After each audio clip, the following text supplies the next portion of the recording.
Hoy nos vamos a clavar en una de las preguntas más profundas que existen. ¿De dónde sale nuestro valor? Todos andamos buscando un fundamento que sea sólido para la dignidad humana. Pero, ¿qué pasa cuando los ideales más nobles chocan de frente con las peores acciones de la historia? A ver, entrémosle al tema de lleno. La pregunta del millón es esta. ¿Nuestra dignidad está construida sobre algo firme, algo como una roca, o más bien sobre algo frágil que se deshace con la primera ola? Hay una idea por ahí que dice que el valor humano es relativo, o sea, que es una construcción social o biológica. Pero claro, como un castillo de arena, esos cimientos son súper inestables y se vienen abajo al primer desafío. Y por otro lado está la alternativa, la de un fundamento de roca. Esta es la idea de que el valor humano es objetivo, que lo traemos de nacimiento y que no cambia, sin importar nada. Un principio, digamos, sagrado y universal. Y aquí es donde la cosa se pone complicadísima. ¿Qué pasa cuando las mismas personas o instituciones que defienden ese fundamento de roca cometen atrocidades que lo contradicen por completo? Justo ese, es el meollo de lo que vamos a explorar. Ok, primera sección. Fundamentos de la dignidad. Para poder entender esta paradoja, primero tenemos que echar un vistazo a de dónde vienen las ideas sobre el valor humano. A ver, primero lo primero. Pongamos las cosas en claro. La dignidad humana es ese valor que en teoría todos tenemos por igual. Es lo que nos da derechos y también responsabilidades. Este es nuestro punto de partida. Ahora, fíjense en el contraste de esta diapositiva porque es clave.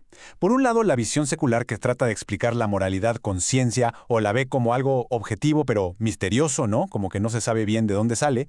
Y por el otro, la visión cristiana lo ancla todo directamente en Dios, argumentando que nuestro valor viene de haber sido creados a su imagen.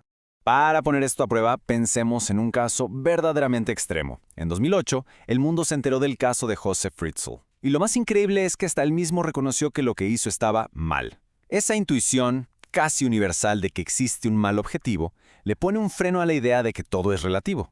Una teoría secular muy conocida es el utilitarismo. La idea suena lógica, ¿no? El mayor bien para el mayor número de personas. El problema es que tiene un punto ciego gigante. Si lo único que importa es la felicidad de la mayoría, ¿qué protege a la minoría? Con esa lógica se podrían justificar sistemas como la Alemania nazi, lo que nos muestra que no es suficiente para proteger el valor de cada individuo. Pasamos a la siguiente sección. Un fundamento en la fe.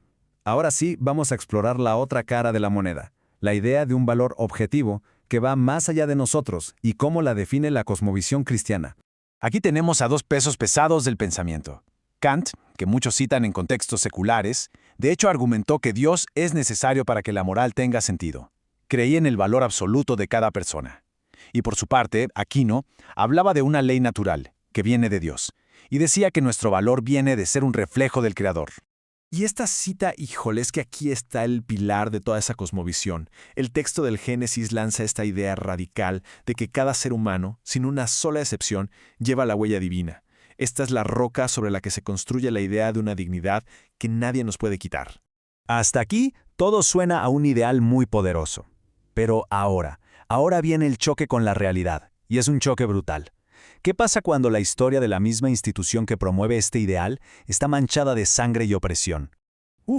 La lista de verdad es devastadora. Desde la violencia brutal de las cruzadas hasta la complicidad en el comercio de esclavos y los estragos del colonialismo. Y en tiempos más recientes, la sensación de que ha fallado en temas de justicia social ha hecho que pierda todavía más su autoridad moral. La contradicción es imposible de ignorar.